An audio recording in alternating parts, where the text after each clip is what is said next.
Welcome to A Word of Hope for Thursday, the 13th week of Ordinary Time. I'm Brother Joe Trout with you again. And just this past weekend, I was visiting my parents in Indiana, and I decided to I missed my exit, so I wound up taking a scenic route. And as I was driving across rural northern Indiana, driving behind a bunch of semis stuck in a bit of traffic, as much as there's traffic in rural Indiana, I was passing lots of horses and buggies. I was right in the middle of Amish country. And two things really struck me. That, on one hand, I find the integrity of Amish life really inspiring, right? That they are all in, they're committed to something. There's also an oddity about it to me that, to pick one particular time in history, one point, and to just live in that as a fixed time forever, to me doesn't fit with biblical faith whatsoever. That it's so odd in that it's like, why this time? Why these developments? Why this culture? Why this place? And I think today, as we get this story from Amos, we have exactly the opposite.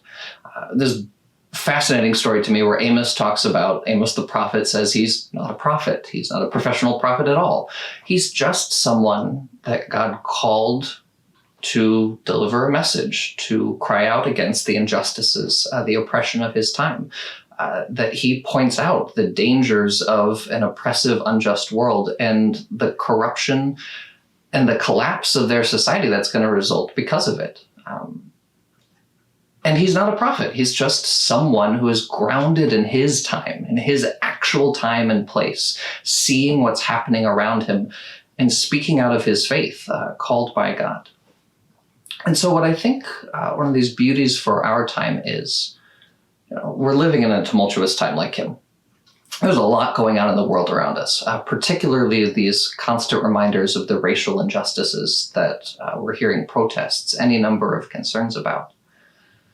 And to be prophets who aren't prophets like Amos, before we act, taking time to step back and kind of marinate in the miseries of the world around us, to hear the pains of this world, and to really be grounded both in faith and in this actual broken world.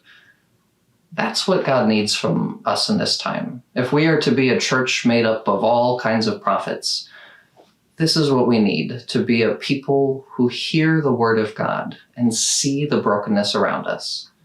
And then, really only then, can we give real hope to this world.